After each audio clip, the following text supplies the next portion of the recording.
Yeah. So let us understand today about the confusion matrix. Okay.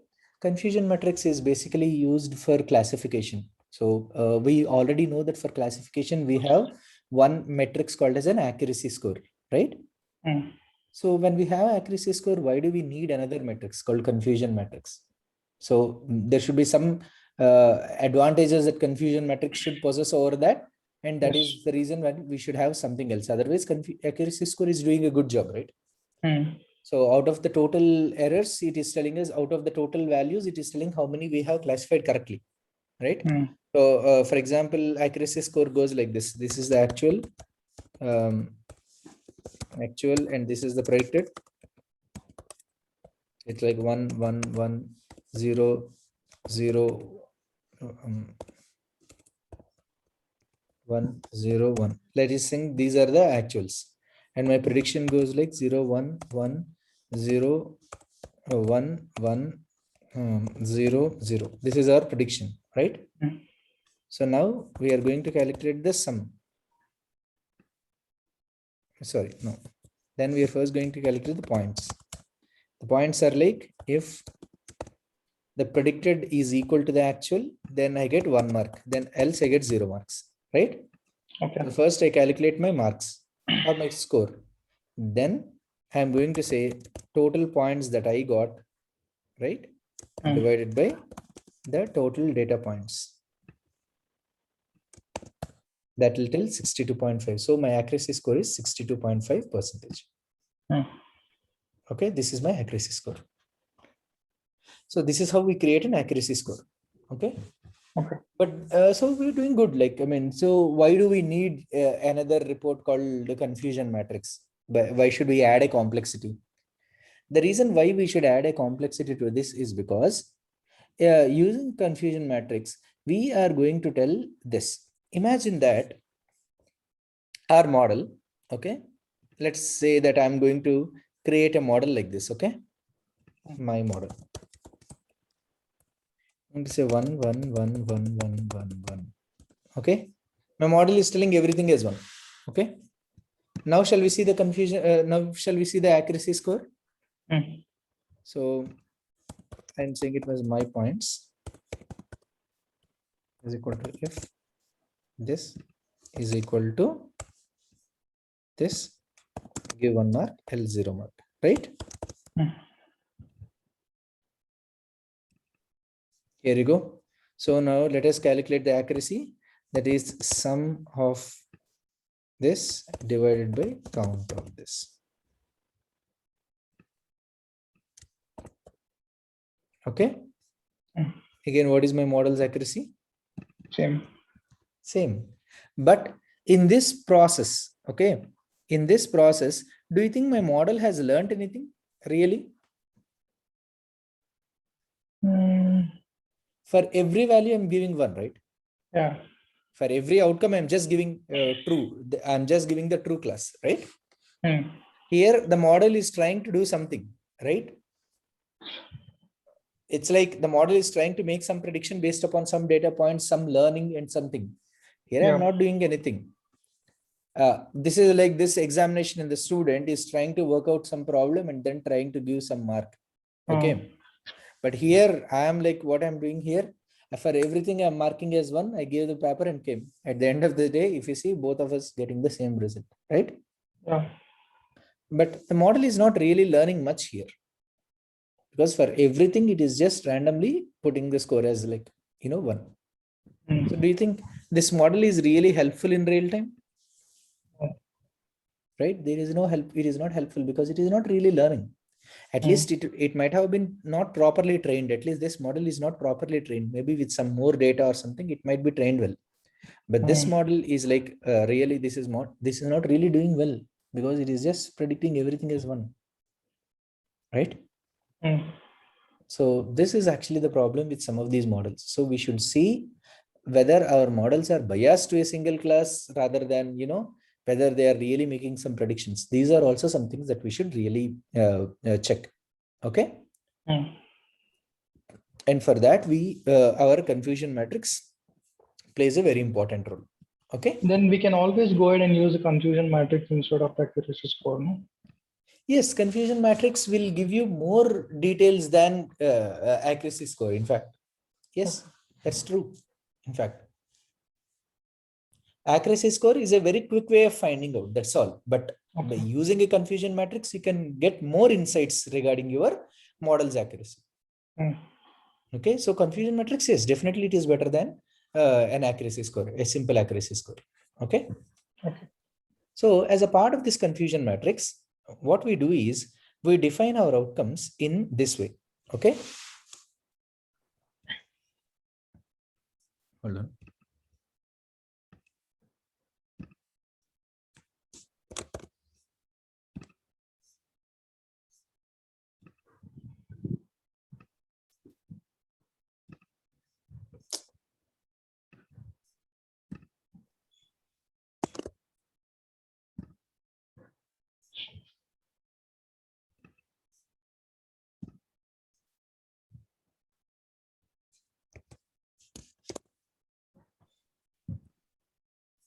Here we go. Okay. As a part of our confusion matrix, what we do is we divide our total data into 4 classes. Okay. Into 4 classes like this. The first class, this is called as a true positive class. The first class, it's called a true positive class. Clear? It's called a true positive. Okay. And then the second class here, this is called as false negative class.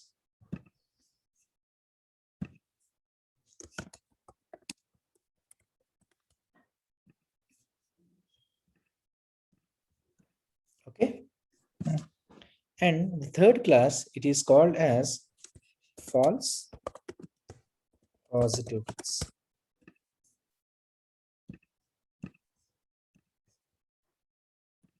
And the fourth one, it is called as true negative class.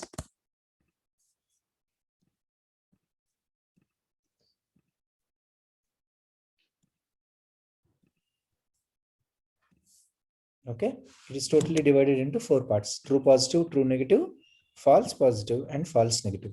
Okay. Many people get confused to these names. Okay, what is a true positive, what is a false positive, what is a false negative, and what is a true negative? So you always think it in this way. Look at the second term first, positive, which means your prediction is positive. Okay. True means your prediction is true or not. Okay. For example, you are telling it as false positive means you predicted it as positive. Okay. But it is wrong. Your prediction is wrong, which means the actual class is negative.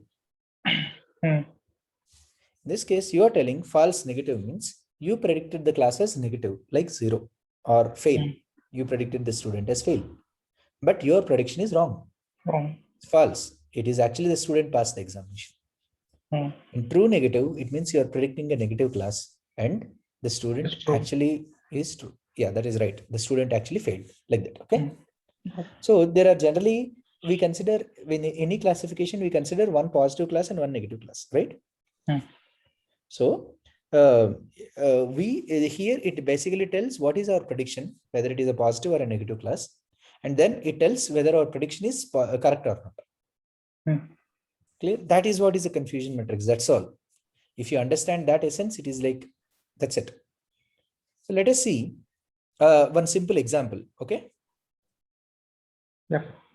Let us say, you remember in our childhood, we have studied one story, right? There will be a wolf that will come to there will be a shepherd who will take his goat for grazing, right? So first day he shouts that there is a wolf, and all the people come for rescue, and he says it's a bluff. Second day again he calls. Third day really a wolf comes, but he shouts, but everybody thinks it's wrong. Comes and the wolf takes away.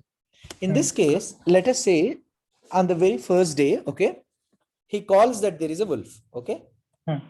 He calls there is a wolf. There is a wolf means he's calling it as positive. Wolf presence is positive. That's what he's telling, right? Yeah. And if really wolf comes, okay, Hmm.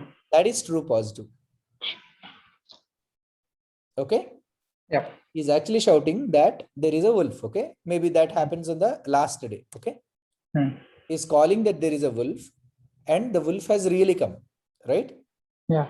So in that day, what happens? That's a true positive. So True if people positive. really will, yeah, if people really comes, he becomes a hero that day. Right. Yeah. Yeah. That's true positive. Then false positive means like what happened on the first day, really the first day. Hmm. Wolf didn't come and he claimed He it wrong. called, exactly, Yeah. he called that there is a wolf, but the wolf didn't come that day. So on the Hmm. very first day, it's a false positive, Hmm. right? Yeah. So the issue is people will scold that day. That is the false positive, right? Outcome. Yeah. Next, false negative. False negative means the wolf didn't come, right? Hmm. But again, he shouted again wolf. Hmm. Agreed? Yeah. Sorry, I'm sorry. False negative means he, what did he say? Wolf has actually, like he said the wolf didn't come, right? Yeah. He didn't shout at all that there is no wolf. He didn't shout at all. He is just quiet. But that is false because he should have ideally shouted that there is a wolf. Agreed? No, but wolf is not there. Yes. So See, what is a positive? Wolf coming is positive. wolf coming is positive. Yeah. So So negative is life. So negative is actually he claimed it as negative, which means he shouted that there is no wolf. He didn't shout anything, yeah, he right? didn't shout But anything. that is, Yeah. yeah, but that is wrong because he should have ideally shouted that there is a wolf, When wolf right? is coming. Yeah. Yes. So that's false negative. What Hmm. happens because of that? Loss of sheep. The wolf would have come, Hmm. eaten those goat and taken away, right? Hmm. Finally, true negative. Wolf didn't come, he didn't shout. So the day continues as usual. Yeah. Okay. These are the four scenarios. Any Hmm. questions on this? No.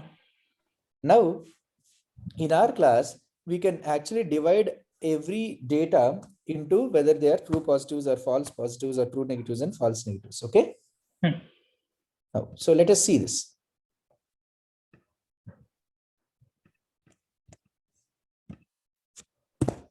In the first case, okay, in the first model, let us say whether it is a true positive or a true negative and false positive and false negative. Let us create that matrix first. Okay. Okay. So I say result. It should be one amongst the four: true positive or false positive, true negative or false negative. Okay. Hmm. So the first one, is it true positive? So I can temporarily hide these marks. Okay. Because that marks are for are reference to calculate accuracy score, right? That's Hmm. okay. That let us keep that aside. So okay, even these I can hide. Now let us call this first. So actually is one, predicted is zero. What is that? So I'm predicting as hmm, See, zero means negative class, one means positive class. Okay. okay. What did you predict? So I predicted it's zero, but it's not. So it's negative. So it is Um, false negative. false negative. Clear? Yeah. What is the first, second one? True positive. Very good. Third one? True positive. Fourth one? True negative. Okay. Fifth one? False positive. Very good. Next one? True negative. True positive. Yes. Next one? False negative. No, true negative. This one, Okay. Huh. right? Yeah. It's true negative. You predicted negative and it is true, right? Hmm. Last one? Um, negative. False. True negative. No. That's true negative means you predicted negative and it is true. Okay. In this case, it is like you predicted zero, which is negative, but it is wrong because the actual is one, right? Hmm. So it is false See, negative. see true negative here. This is a true negative. Okay. Clear? Yeah. Don't get confused between that term. Okay. Hmm. This N or P represents your prediction. Hmm. this F and T tells whether it is right or not, whether your prediction is right or not. That's what it tells. Okay. Makes sense? Yeah. So in this case, actually, first the second term the second term tells your prediction. First term tells whether your prediction is correct or not. Okay. Okay. And let us say in the last case, in this case, okay.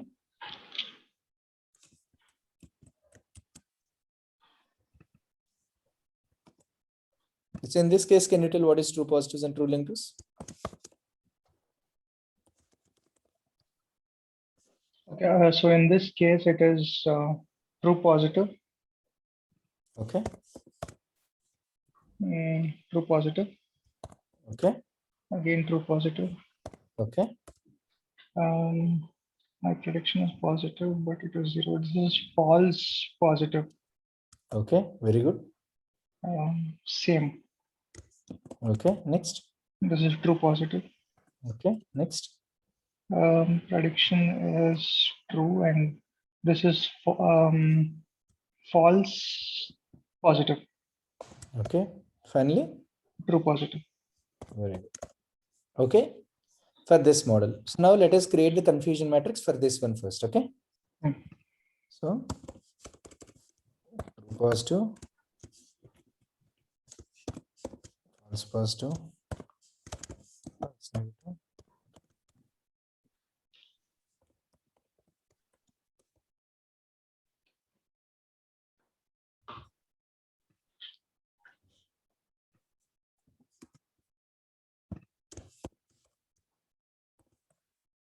Okay.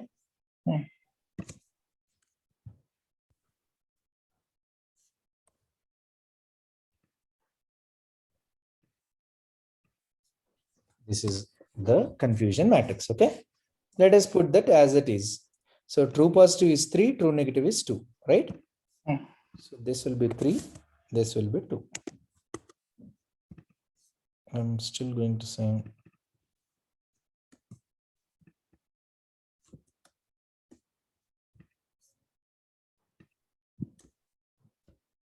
why.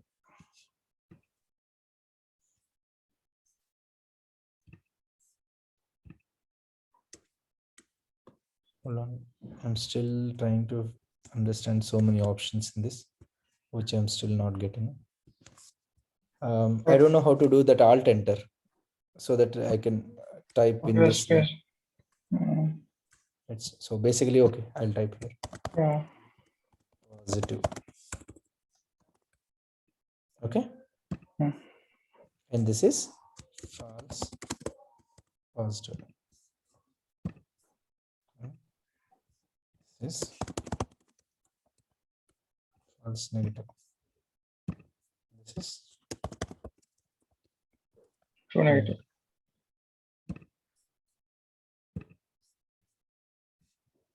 Okay. Now this comes up.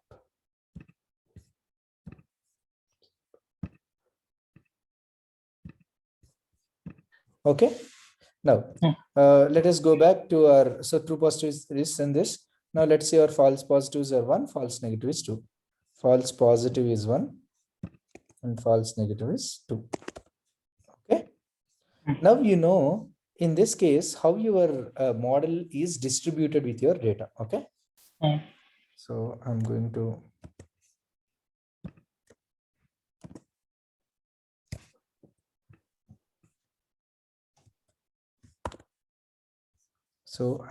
once again create this again.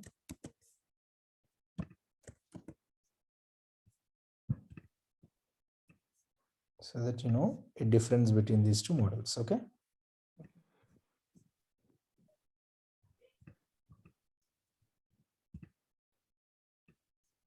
In the first and second case, in the second case, let us go back and see our true positive, true negative, false positive, false negative. Okay.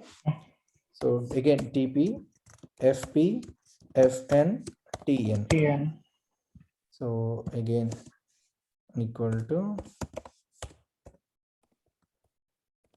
if this is the range, this is the value.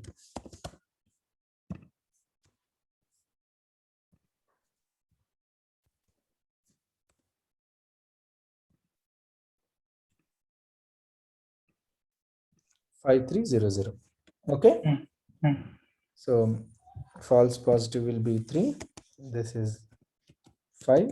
This is 0. And this is 0. Okay. This is our updated. So let us see what we can make out of it. Okay. Mm. In this case, our model is equally distributed between the positive and negative classes, right? Mm. So it's like it is making it is totally making 5 correct values and it is making 3 wrong values, right? Yep. But in this case, 5 correct values and 3 wrong values even here, and that is the reason why the accuracy score is the same. Mm. In both the cases, it is making equal number of positive and negative cases. Agreed? I mean, it Yep. is equally calculating the correct and the wrong answers. Totally, there are 5 correct answers, 3 wrong answers in both the cases. But if Yes. we dig deeper and if we try to understand this model, instead of looking, if we look at accuracy score in both these models, okay, once you create a prediction and then look at the accuracy score, okay, let us say this is as a result of random forest. Okay, imagine. And this Mm. is as a part of logistic regression.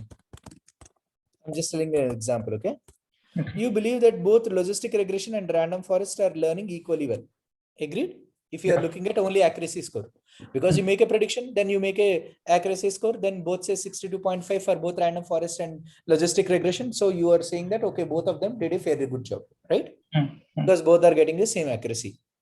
But actually, in this case, you can very clearly tell that random forest is actually doing a bias towards the positive classes.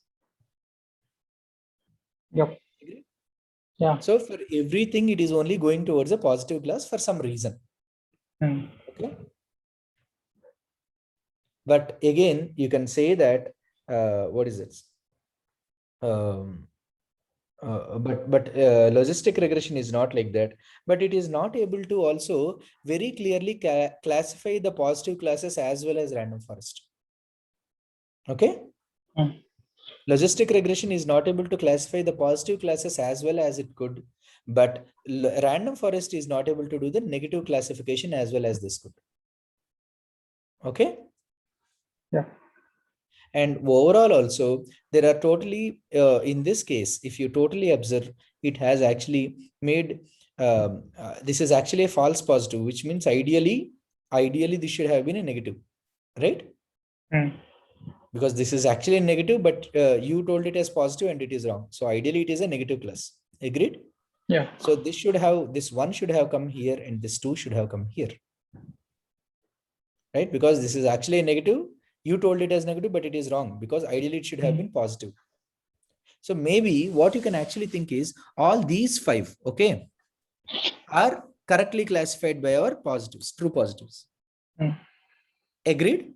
Yep. But in both the cases, none of our models are, so in this case, at least it is able to make 3 positives correctly, right? But 2 it has missed. Mm. Agreed? Yes. In this case, all 5 positives it has done correctly. So both the models are actually failing to classify the negative class correctly. Agreed? Mm. Though it has done 2 negatives correctly, still it has failed one. This though completely utter negative. This is like completely bad. So our logistic regression is like doing some medium job. So our line is not like very good between. Maybe a small curved line might make it a bit better. But the classes are randomly here and there distributed for our logistic regression, right? So the probabilities are very, very close to each other. Getting it? Right. Yep. But in this case of random forest, it is completely out of scope because it is not at all able to detect our negative class well. Mm. That's a problem with our random forest here. Okay. Yep. So then once you learn this, okay, then we are going to call 2 important terms, which is called as precision and recall. Okay. We are going to learn 2 terms called precision and recall. Precision is always your true positives, okay, divided by true positive plus false positive. Okay. Mm. What that means is, out of all the classes that you marked as positive, how many are really positive? False positive means it's actually a negative, right? Hmm. What is false positive means? You marked it as positive, but that is wrong. That is false positive. Agreed? I marked it as positive. But it is false. That is wrong. That is false Yeah. positive, right? Yeah. So, and true positive means you marked it as positive and it is true, right? Hmm. So true positive by true positive plus false positive means out of all the classes you marked as positive, how many are actually right? Okay. Okay, that is called precision. Hmm. Which means how precise your values are, how accurate, how close your values are. Okay. Got it. Yeah. Let us come back and see the precision for this. How many true positives? 3. 3. Divided by true positive plus 3 plus false 1. positive. Yeah. Your 70. precision for your logistic regression model is 75%, right? Let us check our precision for our overall this what is that model? Random forest. Hmm. That is equal to, our precision is equal to Equal to 5 by 8. 5 by 5 plus 62.5%. Your precision is less. Agreed? Yeah. And that is clear because for all the values, you are just marking it as 62.5. I mean, true, true, true, true, true, and so on, right? So your values are not very precise. Make sense? Yeah. Then what is recall?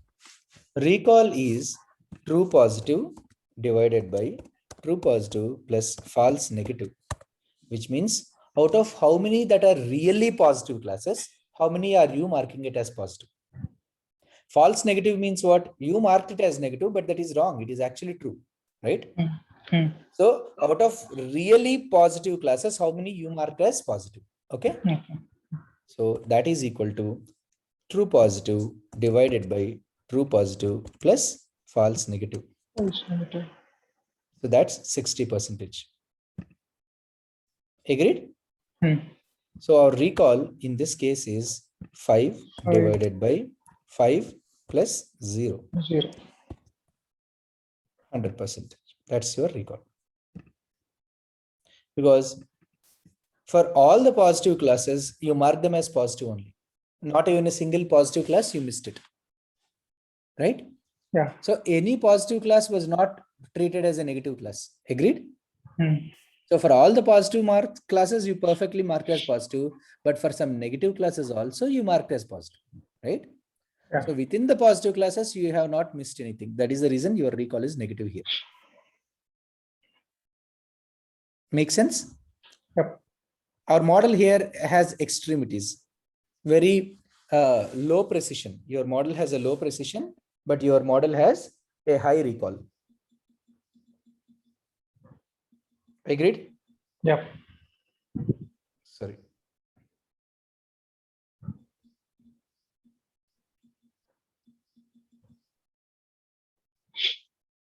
I'm sorry.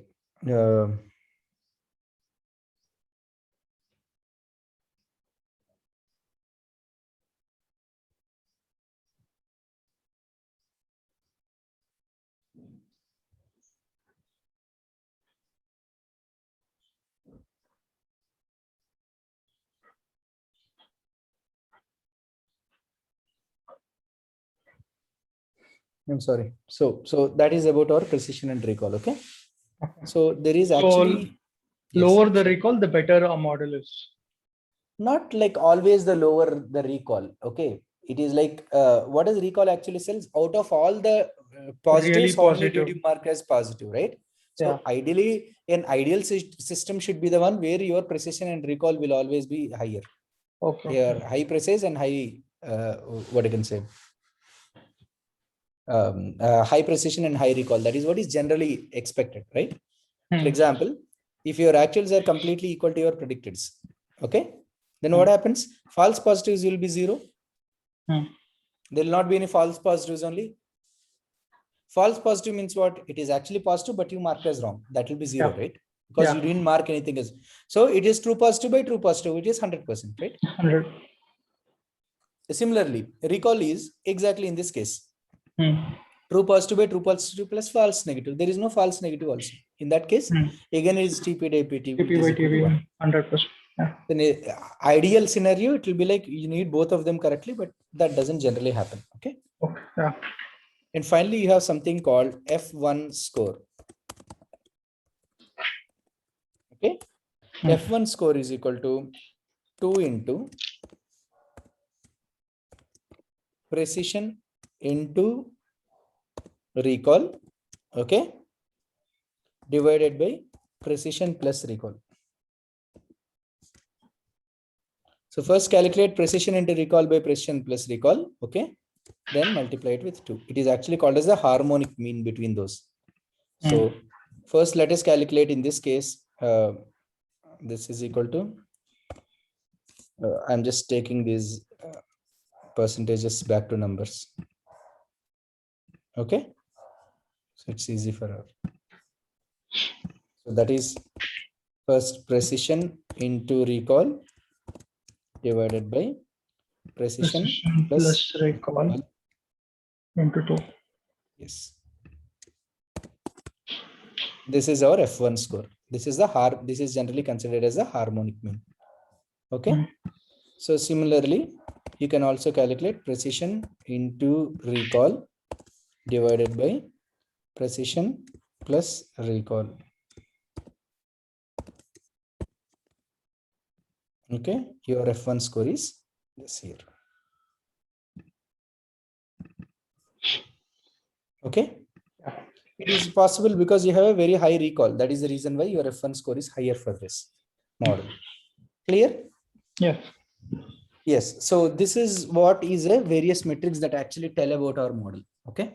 So you should really observe your precision, recall, and your F1 scores to really get a better understanding about what your data is telling you. Okay. So sometimes the accuracy scores will be equal. Sometimes accuracy scores can be misleading as well. Okay. So it's important to really understand how your classes are divided across various, how your values are divided across various classes and what are the actual rates. Okay. Any questions on this? No. This is easy, right? Not very confusing. No. This is actually called as this. So this actually gives us all this confusion matrix, precision, recall, true positive rate and false positive rates. All these are actually okay.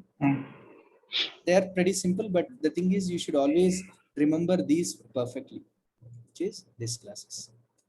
Okay, and what do they mean? What is actually true positive, false positive, true negative, and false negative? Okay.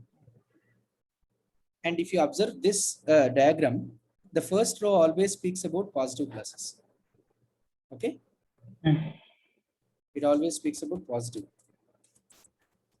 Because false negative means you have declared it as negative, but it is actually false. So this speaks only positives, right? And second speaks only about negatives. Because in this case, what happened? You are actually telling that it is positive, but it is wrong. So it is actually negative, right? So in this case, both of them speak about the first row always speaks about positives. Second row always speaks about negatives. In a confusion matrix. Okay. Clear? Yeah. So in this case, there are only 2 classes. So we divide this like this. What if there are 3 classes? For example, our iris dataset. In our iris dataset, we have 3 classes, right? So how do we create a confusion matrix? It becomes a bit confusing, right? Really there. Yeah. So it is always like this. Whenever you have more than 2 classes, always do it in this way. Okay.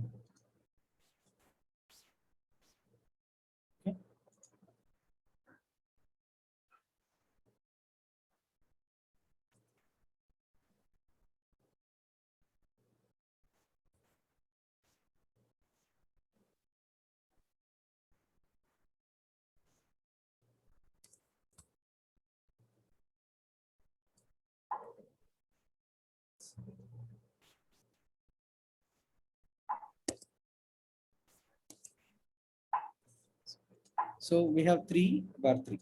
This is our iris dataset, right? We have 3 classes totally, right? So mark it in this way. Setosa, versicolor, Versicolor, virginical. Okay, and again mark them same way. Setosa, versicolor, and mark it in this way. Okay. Hmm. So mark this as our actuals and this as our predicted. Imagine. Okay. Okay. So if you mark it as Setosa and it is actually Setosa, you will go here. Okay. Hmm.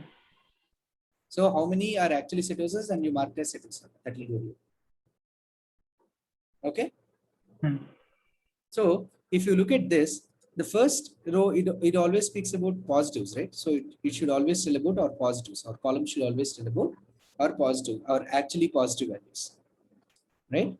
So our Hmm. columns will speak about only positive values, right? In this case, so we'll go here in this one. So it's actually this is Setosa, and what did you predict? Actuals and predicteds. Okay. Okay. So this is the actual value. So it is actually versicolor, but how many we called it as Setosa? Hmm. Actually virginica, how many did we call it as Setosa? Clear? Yeah.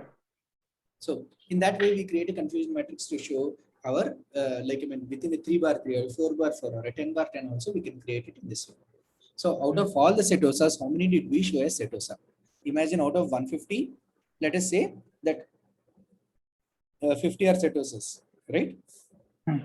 Out of 50 Setosas, we predicted 45 as like out of all Setosas, I marked 45 as like Setosa, okay, and I marked sorry. So out of all the Setosas, I marked 45 as Setosa, 3 is versicolor, and 2 as our virginica. Okay. Similarly, out of all the versicolors, I marked like 6 as like 6 as Setosa, and let us say 40 as versicolor and 4 as virginica. Okay. And similarly, out of all virginicas, I have marked 1 as Setosa, 2 as versicolor, and 47 as virginica. This will be your confusion matrix. Your confusion matrix will appear like this. Hmm. Okay. If you create a confusion matrix for iris flowers. But what do they mean? You should actually read it in this way. Okay. Okay. Hmm. So let us create a confusion matrix in real time first, and let us Hmm. try to observe it. Okay. So let's go back to our collab environment.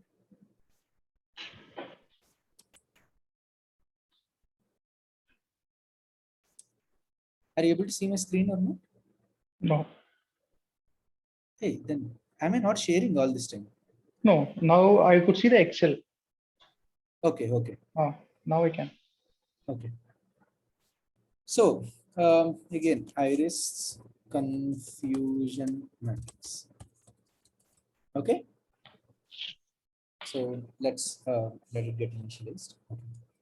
So from scalar dot data sets import load iris from scalar dot model selection import one list split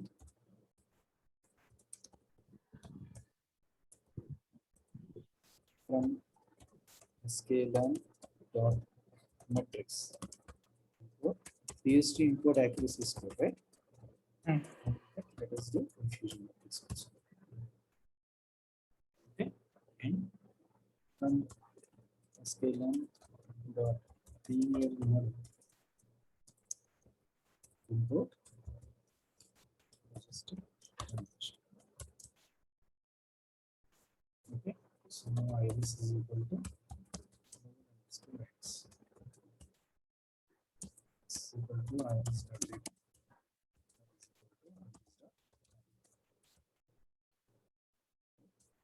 strhtml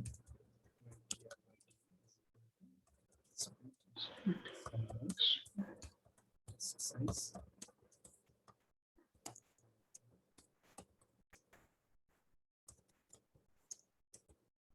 Okay. Hmm. Just a condition. strhtml just a progression model is done. All predictions is equal to credit. Now we have your predictions and accurates. Actually, accuracy is equal to accuracy score of actual, this is YT, prediction, this is right. Hmm. So this is print logistic regression is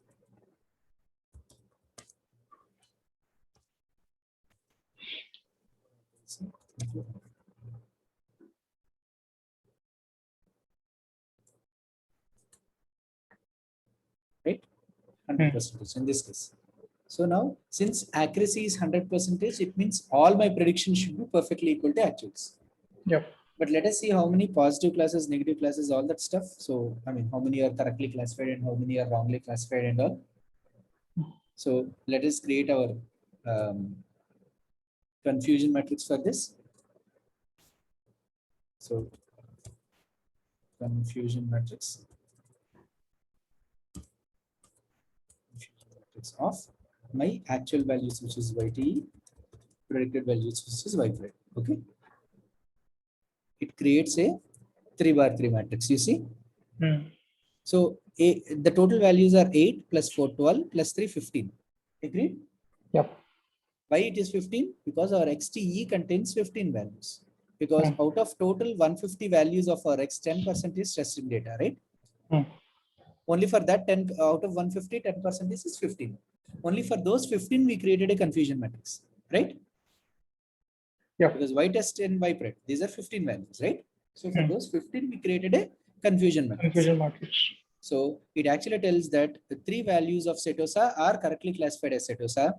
Nothing is classified as versicolor. Nothing is classified as versicolor, right? And for versicolor, 0 are versicolor, 0 are classified as setosa, 8 are classified as versicolor, and 0 are classified as virginica. Similarly, for all the versicolors, sorry, out of all 4 virginicas, 4 are classified as virginicas. Nothing is versicolor. Nothing is setosa. So if you say Y underscore pred, so actually it says that in the Y underscore pred, the 0 classes are 3, 1 classes are 8, 2 classes are 4, right? Agreed? Yeah. So if you can see, 2 classes are 1, 2, 3, and 4, right? 2 classes are 4. 1 classes are, I mean, the first class, which is setos are 0, sorry, 1, 2, and 3, right? 3 classes. And ones, which is the second class, are 1, 2, 3, 4, 5, 6, 7, 8. Tell this again. No, see, our data is divided into 3 classes. 0 is setosa, 1 is versicolor, 2 is virginica, right? So how many are setosas? It says 3. 3. 8 are versicolors and 4 are virginicas, right? That I got it, yeah. We got the same here. 3 are setosas, 0, 0, 0. That is the reason 3 are setosas, and these setosas are not marked as versicolor or virginica. They are all marked as setosas only, correctly. That is the reason it is 3 there. 300. Okay. Imagine if this is marked as 1. Imagine this is marked as 1. Okay. So it is actually a setosa, but you have marked it as versicolor. So this will be 2, 1, and 0. Okay. Make sense? Yeah. So if you see your YT also, it will be exactly the same. Okay. Yep. Clear? Yes. So looking at the confusion matrix still helps you understand it in a better way. Okay. Confusion matrix classification report. Okay. You can also from your metrics you can call not only accuracy score confusion matrix, but you can call a classification report also. Okay. Okay. So let us see what is the classification report here. So if you see classification report, again it accepts 2 values, YTE and YPRED. Okay. Then it will create, let me do it in this way so you can see it better. Here you go. Okay. So your precision is 100%, your recall is also 100%, right? Because all are correct. That is the reason your precision is 100, recall is also 100. So F1 score is also 100. Your support tells how many values are actually passed. Zeros are actually 3, ones are 8, and twos are 4. Oh. Agreed? Totally 15 values are passed. So your accuracy score is 100%. So this accuracy is nothing but your accuracy score. If you use your accuracy score, okay, that value is actually shown here. Okay. Yeah. You will get your precision and recall and F1 score as well. But you know your precision is true positive by true positive plus false positive, and your recall is true positive by true positive plus True false. positive plus false negative. Okay, and your F1 score is a weighted average. It is 2 into P into R by P 3 into R plus plus P plus R. 2 into. Okay, that's a harmonic mean. That's actually called as a harmonic Okay. of precision and recall. Clear? Yes. So if you actually your you have something actually called as a true positive rate. So true positive rate is nothing but your true. So how is your true positives changing over time? Okay, and false positive rate is true positive. Your true positive rate is nothing but your true positives divided by true positive plus false negative, which means out of all your positive values, how is your positives changing? Means what is your rate? That is recall. Right? No? That is actually called exactly. That is actually called as recall. So true positive rate is also called as recall. Okay. Okay. Yeah. That's like a very quick thing that you can also actually learn. So the true positive rate is the true positive by true positive plus false negative. Okay, that is equal to the true. That is also called as recall. Okay.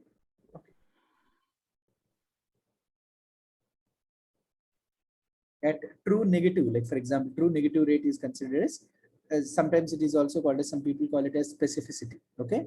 True positive rate, some people they also call it as sensitivity. True positive rate is also called as sensitivity. Okay. And there is something called as true negative rate. True negative rate is just the vice versa opposite. Okay. True negative rate is true negative divided by true negative True plus negative false plus positive. false positive. That is also called as a true negative rate. This is also called as specificity. Okay. And true positive divided by true positive plus false negative. Right? This is called as true positive rate. This is also called as sensitivity. Okay. So these are the true positive rates and true negative rates. These are very important generally whenever you are calculating um, your measures generally. Okay. And if you are calculating your false positive rate, okay, if you are calculating something as a false positive rate, that is false positives divided by false positive plus true negative. Okay. Simple. See, out of what we are doing, false positive rate, right? So out of all that are you mark it as positive, but that is false. That is a false positive. Okay. That is false positives divided by all the negatives. So how many you mark as positive but they are wrong, plus how many are you have marked as negative but they are right. Okay, that is our false positives. Right. Okay. So how many you mark as positive but they are wrong, but they are actually negative, right? Yeah. So how many are actually negative? Sorry, how many you mark as negative? How many you wrongly mark as positive but they are negative divided by actual number of negatives. That is your false positive rate. Okay. Yeah. And again, you have false positive rate. Similarly, you have a false negative rate also. Okay. So these are all four different. As I said, this you can create for false negative also. It's like you can more or less you can remember these kind of formulas, but you should understand why they are called as false positives, false negatives, true positives, and true negatives. Okay. So if you are trying to find out what is a false negative rate, it is false negative divided by false negative plus False true negative positive. plus true positive.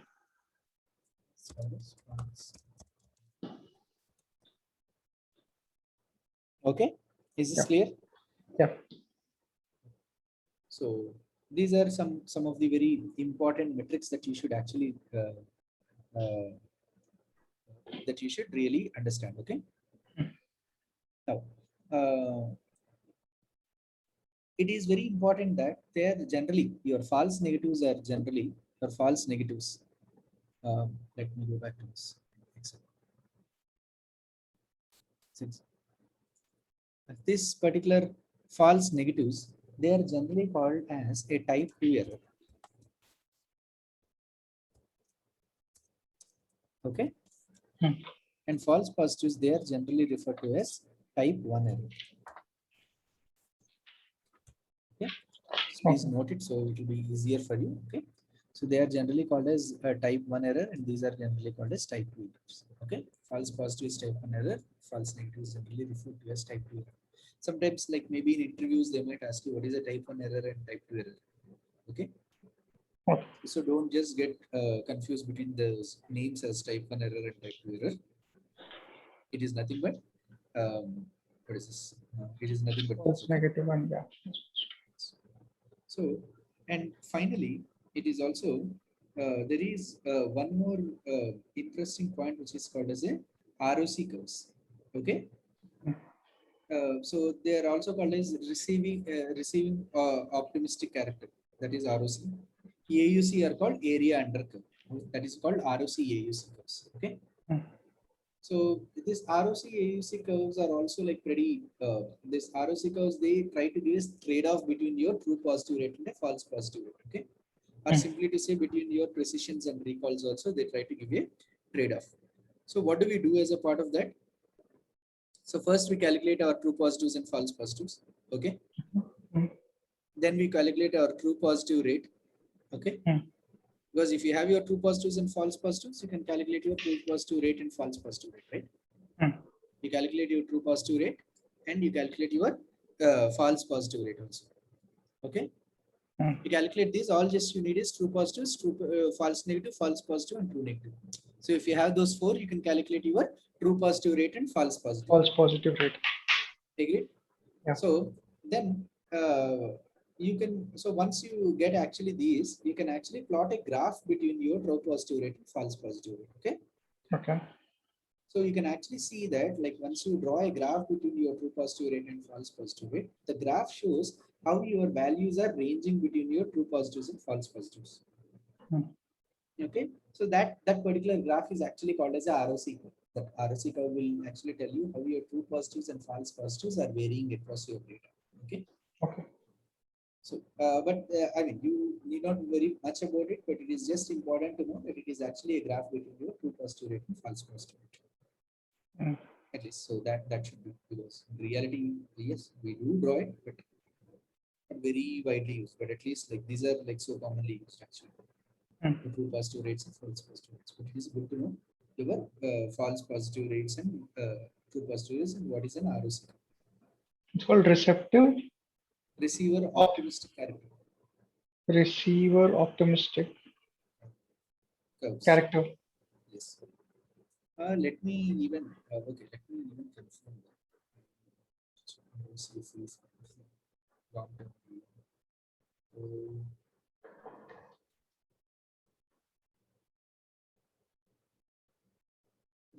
Receiver optimistic character.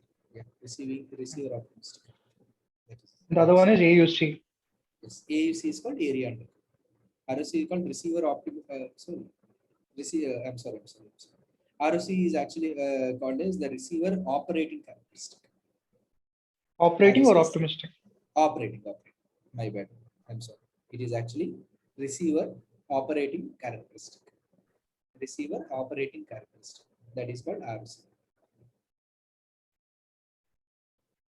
So that's basically a graph of how the true positive and false positive are varying. Yes. So false positive will be on your x-axis and true positives will be on your y-axis. Okay. Okay. So for example, you can say that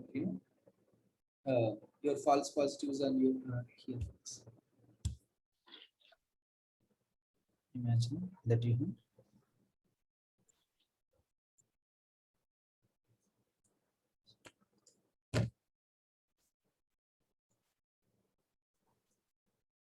so it's like this. Your false positive rate will be here. Okay. And your true positive. This side will have your true positive rate. Okay. Generally, you will have this particular curve. Something like your true how your true positive and false positive curves are writing across the graph.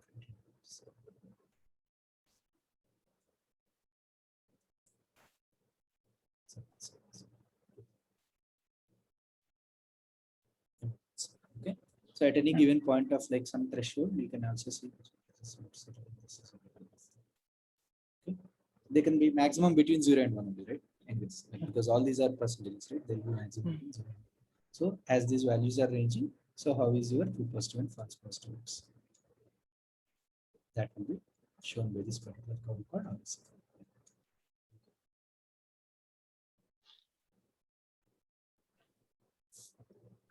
Where is AUC here? See, AEC is nothing but AEC means area under curve. Under this particular curve, what is the total area under this Total particular area. curve is called? Yes. Under Okay. this particular curve called it's area under curve. Got This it. entire area. That's our AEC. Okay. Yeah. So let us.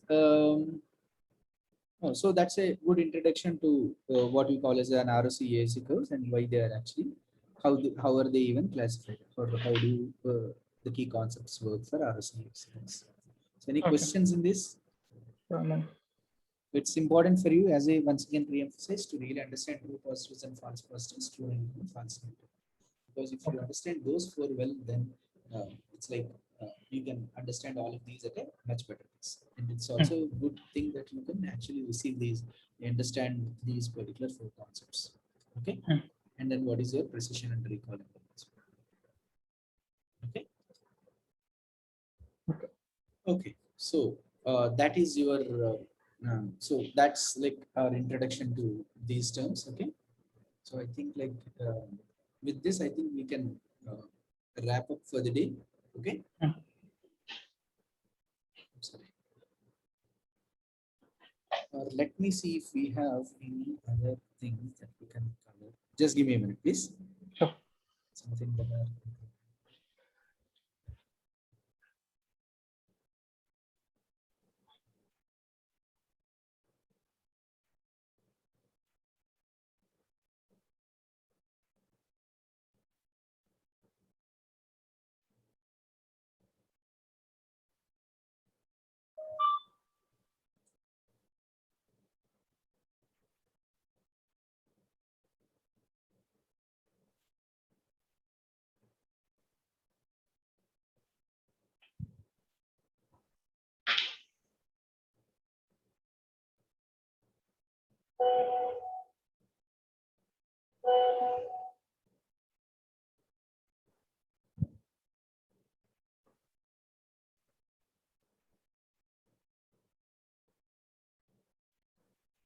let me go back and let me see this. Okay? Let me try to cover this concept called R squared as well today.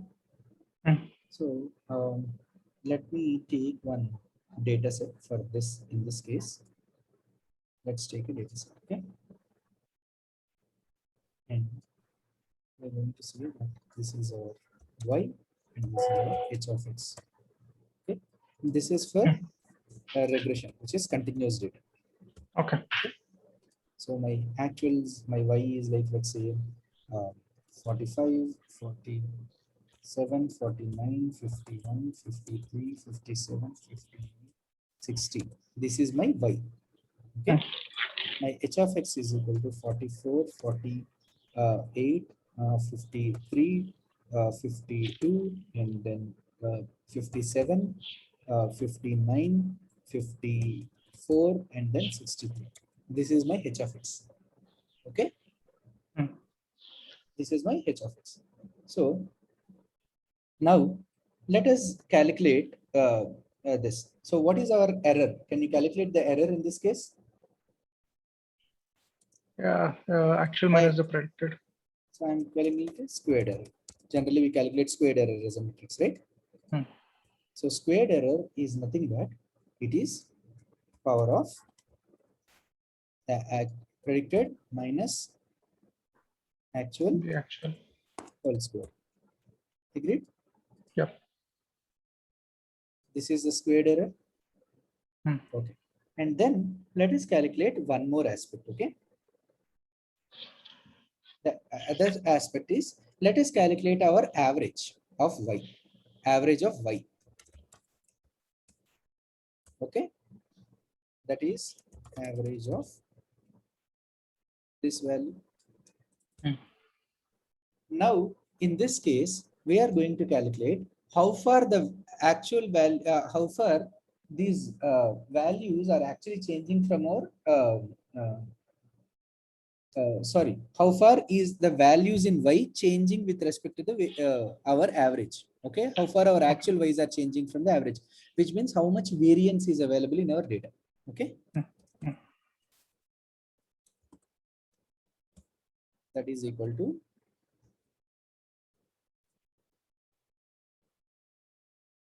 which is an average of, okay, variance in y is equal to power of um, sorry,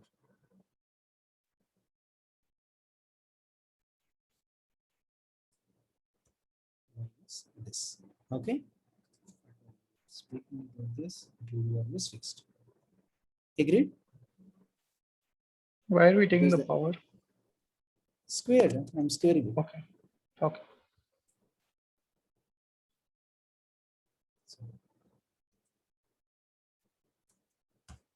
Okay, this is a variance.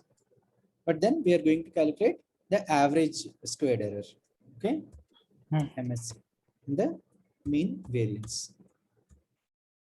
That is average of this. Couldn't be. This is the average of.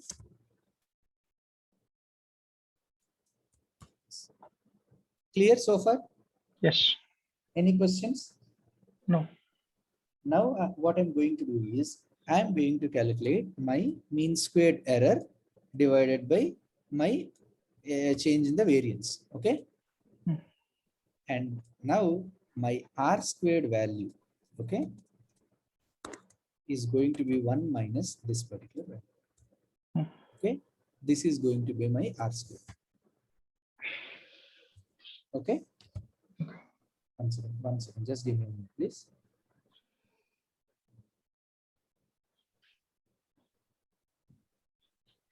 Okay. Just give me a minute. I will just respond.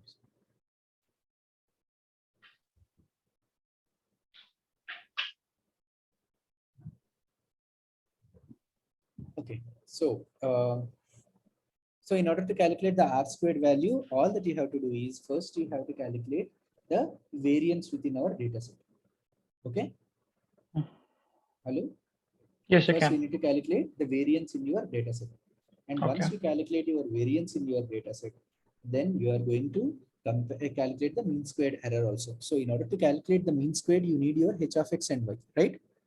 But if you want to calculate variance within your y, okay, I The mean, average of in the y itself, how much there is a change. If there are huge changes in y or whether there is a small changes in y, that is what you want to calculate. Okay. Okay. For that, you from every value you remove the mean and then square it. That is your variance. Okay.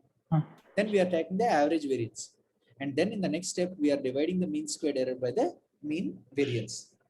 Okay. Yeah. And then finally,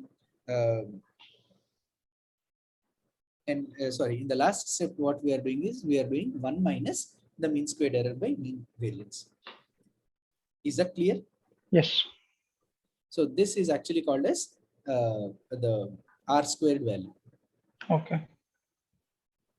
Any questions as far as r squared is concerned? So generally r squared is used to tell how much, like, you know, if we are particularly when we are using a multiple regression, r squared is generally going to give you r squared in general is going to tell you whether your regression data is reliable or not. Okay.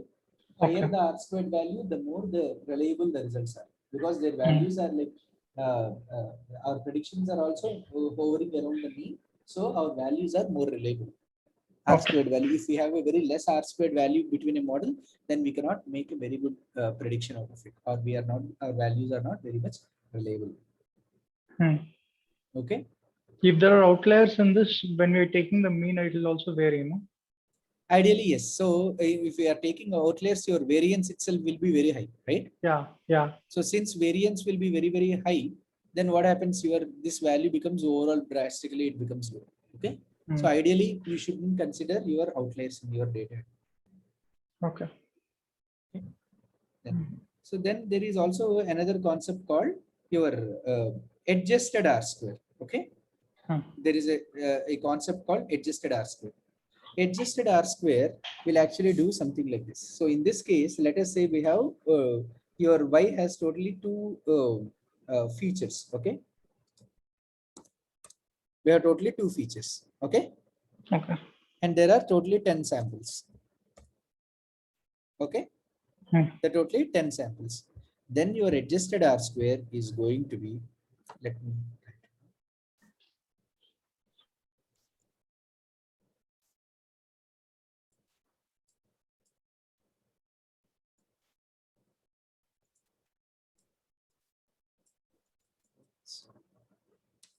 no, 1 minute.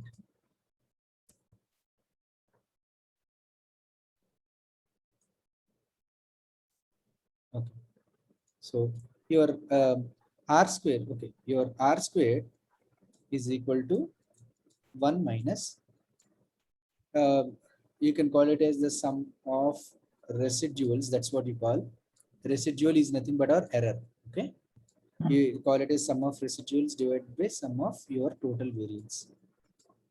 This is your general formula for R square. Okay. This is nothing but your mean squared error divided by mean variance in your data. Okay. That is what is this. That is our R squared. And if I have to calculate adjusted R squared, if I calculate adjusted R square, that is equal to 1 minus 1 minus the R square value, okay, into n minus 1 divided by n minus p minus 1. Okay. So in this, we already know what is R square. This is the actual R square value. Okay. N represents the total number of examples. Okay. And P represents the number of x's. If there are 2 x's or 3 x's, etc. So you have 100 examples and there are like 2 predictors, for example, then it will give our adjusted R square value. Okay. So this is a formula to calculate your adjusted R square. Of course, adjusted R square is also like, because there might be some features that may not really contribute to the final output, right? Just simply adding those values into your input will keep on increasing our R square value, but that doesn't show really some that they really do not show any kind of like influence. Okay. It says our model is more and more reliable, but adding those features will simply add on to your final output. Okay. And that is the reason why, in order to reduce their impact, we actually use your adjusted R square. Okay. And this R squared value is also called as the coefficient of determination. R squared value is also called as what? The coefficient of determination. Yes. So we can actually calculate your R squared value from Escalon's matrix. Okay. From Escalon's matrix.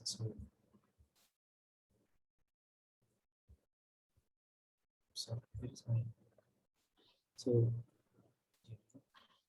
go to Escalon.matrix, right? If it is for regression, you can actually calculate the R square score. Okay. Okay. R square score will give you the R squared value.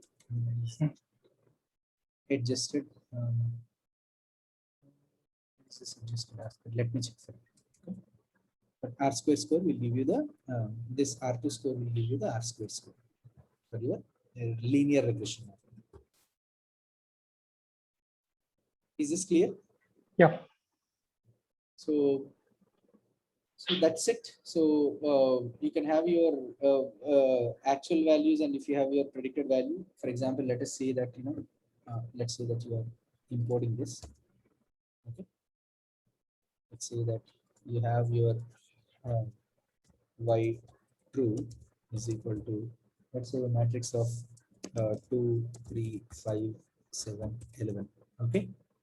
Let's say your y prediction is equal to another array of 3, 3, 5, 4, 5, 9, sorry 0. Okay, 3 to 5, 3 to 5. Yeah.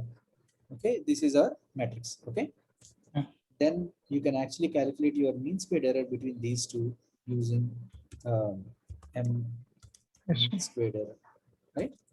Mm. So you can actually see the MSC between these two is equal to mean squared error of y true and y pred, right? Mm. Y prediction. This will give you the mean squared error.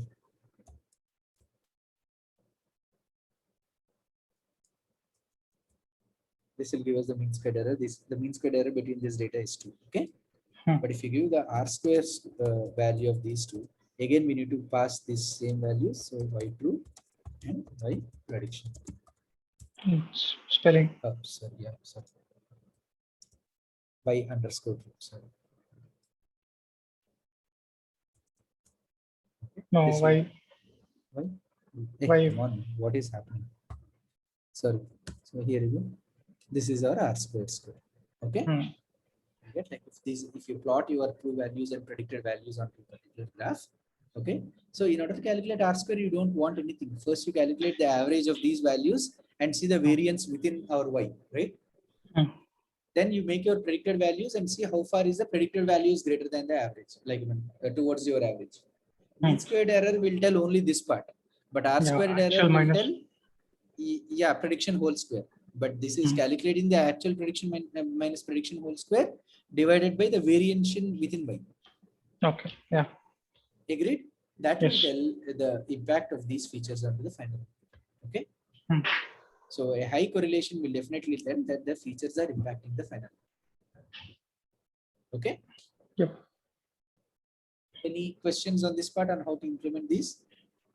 No.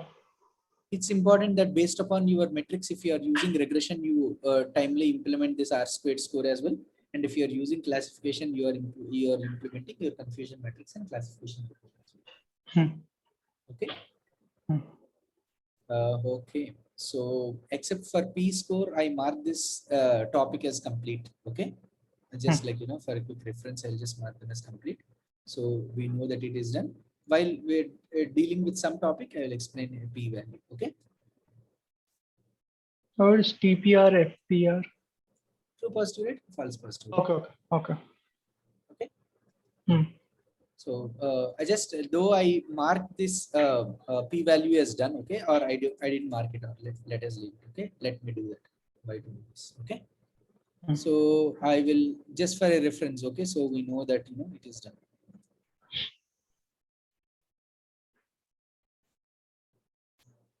Linear rate, logistic, all these are done, right?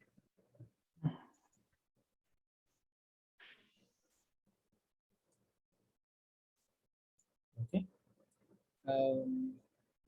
I think all these are done. Feature extraction, I'm just calculating how much percentage we have even completed in our course, right? So we know where we are. Create a model.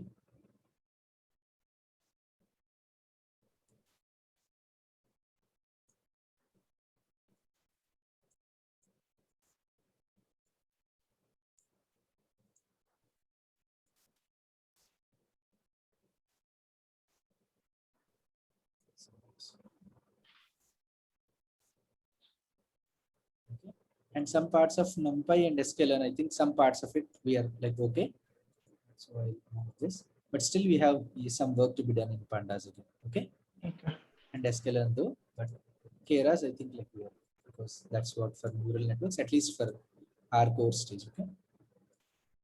Sklearn also to a little extent, because you know how to use sklearn now for using various languages. Text classification not at all done, so I'm leaving completely blank. Seaborn is that histogram, no? The Yes, yes, yes, visualize. yes, Okay. yes. But we didn't do that yet, right? So Mm. Boston, Iris, distance, fair, name, gender. I am marking it as done, but I am still waiting for from your end. Okay, so I don't mark it as done. I don't mark it as done. Diabetes, wine. I think we have done, so I mark it as done. Uh, and these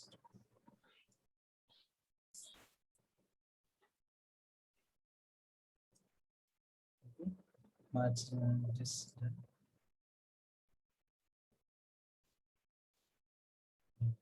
last one, right?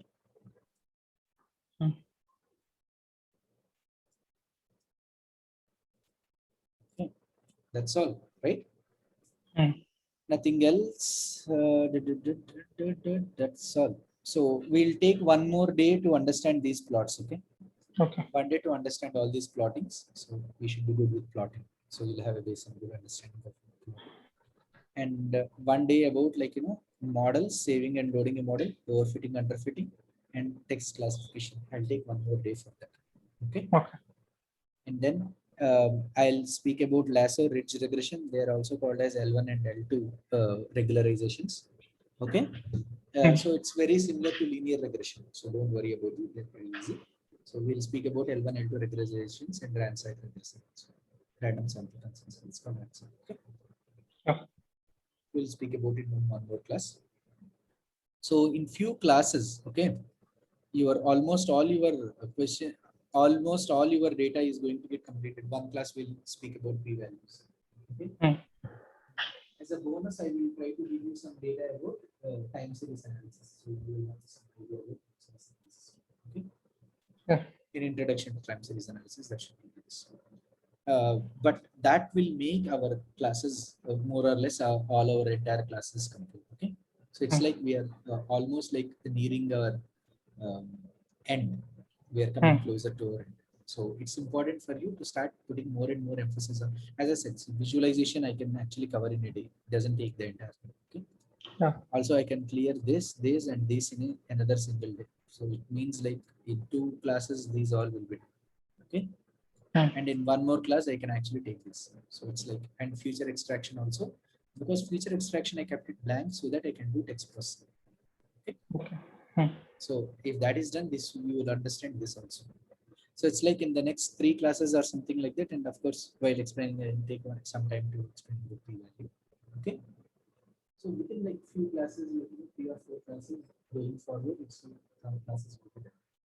Classes intends only the theoretical explanation and the course for the regular data sets. Okay.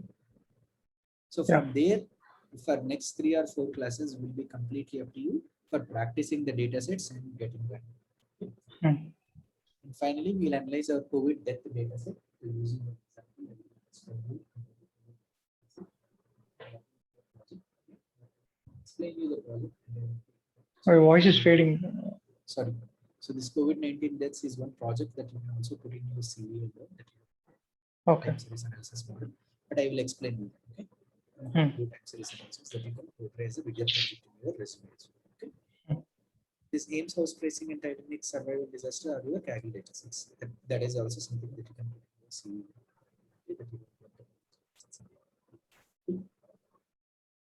So this with that, I think like our classes will be like that. Okay. But then we will once again we can look into some of the interview questions once again, understand. But definitely, so what is covered and what is not so far? That is also something we'll complete. Okay. Generally, any machine learning model will have 3 different types of learnings. Okay. One is called supervised learning. Second one is called unsupervised learning. Third is called semi-supervised learning. Some people call reinforcement learning. Okay. Supervised learning is you have your Y, right? And you have your X's. So for these data, this is the output. You are very clearly labeling it, right? Like for example, your iris data set or any data set that you consider so far, they are all labeled data sets, right? So you know what is your X and you know what is your Y. So such a kind of data sets where you already know your Y and you're training to understand the pattern between your X and Y, that is actually called a supervised learning.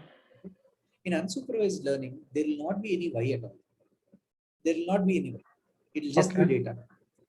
Based upon some patterns in the data, you should be able to group what is your various classes. Okay. For example, to tell you, there are 1,000 images of dogs and 1,000 images of cats. Okay.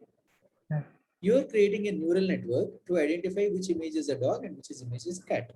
So you have trained neural network with 2,000 images, okay, of dogs and cats. So once it is trained, tomorrow you pass an image, it will find whether it is a dog or a cat.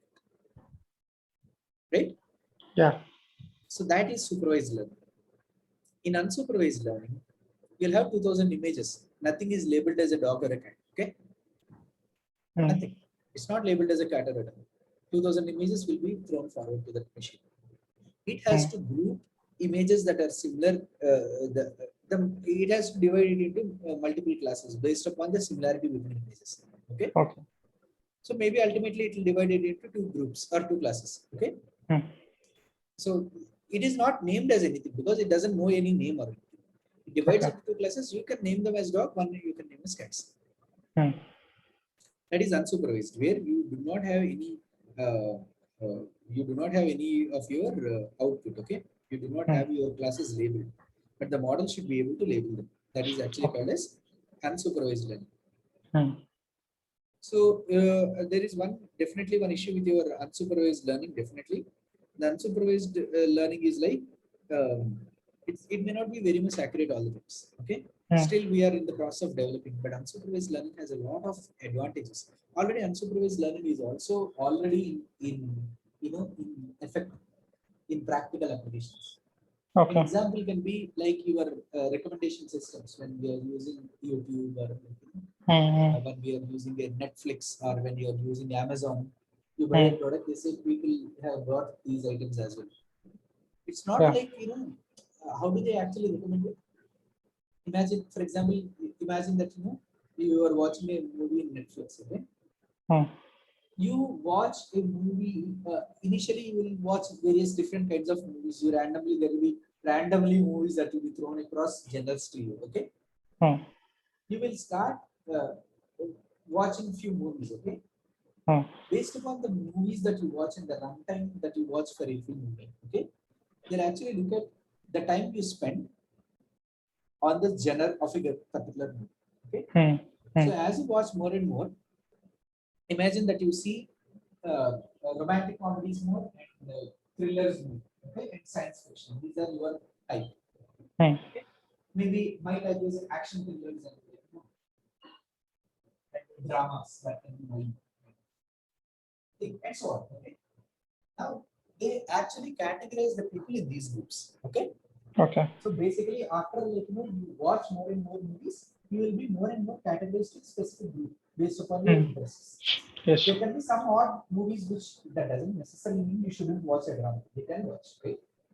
Even I can watch a romantic comedy. It's not about one or two, but based upon the number of movies you watch again and again, the system knows in which group you should be actually put. Okay. Or with what frequency can you see maybe if you watch 5 or 6 romantic comedies, then you might watch one drama. Like that, okay? So it's like some randomly there will be one, but most of the things will be like you will be putting some group, okay? Yeah. And within that group, there can be a lot of people with similar interests as yours, right? So in that group, if one person, like if more number of people, generally it is not like one person, if more number of people watch one movie which you didn't watch, okay? So that means you are all like-minded people. You always like some things together, right? And they have watched that movie and they enjoyed it. That means you have more chance of enjoying it because you like it. And that is how it will be recommended. And that is when you will be like very much abused at times. Saying, the kind of recommendations will be so nice. You may not watch the movie, but if you watch the movie, you will like because of your attachment to that kind, because of your kind of genre movies that you like. Correct. They realize that is actually called recommendation systems. Okay. They are actually a class of clustering, which is actually a part of unsupervised learning. Okay. And there are multiple aspects to it. There is like supervised learning, there is hierarchical clustering, multiple types of clusterings available. There are a lot of associations. There are a lot of stuff again, but we are not going into unsupervised learning. Okay. Our classes are limited to supervised learning, but again, unsupervised learning is not is again just definitely the need of the art. But generally, the same goes with this. Okay, if you spend 5 days by creating an unsupervised learning model, okay, but you have 15 days. If you spend 15 days of labor to label it manually, okay, but you need only 5 days to create an unsupervised learning model. Okay, unsupervised model can definitely filter it into groups and you can label the group, right? Again, So if you have this, then use those 15 days to label your data set and grade them. Not Okay. use the 5 days one, because still it may not be the best segregation so far. It has its own limitations there. There's definitely its own limitations in there. So at this point, still there is again the applications are also more, but at the same time, research is also more about those stuff. Okay. So we are more into supervised learning. Okay. Yep. That's what we are more interested in, more learning. Supervised learning. And in all the algorithms that you learned are all supervised learning algorithms. Okay. Okay. Any questions? No. Okay. So that's it. So that's it for the day. I think we can catch up again on Monday. Monday we will look into various visualizations and data techniques, and I'll also introduce you to text classification on Monday. Okay. So we'll learn with classification how we can define a data set, convert it into, you can read the reviews and you can check whether they are positive reviews, negative reviews, sentiment analysis, all that stuff. Okay. How we can use some other there are some models called as passive aggressive classifier. Okay. So they are like with speed of passive. Yeah. That's also available in scalars and how you can use passive classifier. Your voice is very low. Sorry. Actually, I'm using the Bluetooth. If I'm just moving apart from my system. Happens. Yeah. So we'll see how your passive aggressive classifier works and all, and how we can create a fake news detection system and a review modeling system. Okay. Yeah. Okay. So with that, let us take a stop and let us catch up on Monday then. Also, bro, one more thing. Yes. Do you know, and like, do you take any Power BI training when you? No, because my knowledge with Power BI is comparatively limited.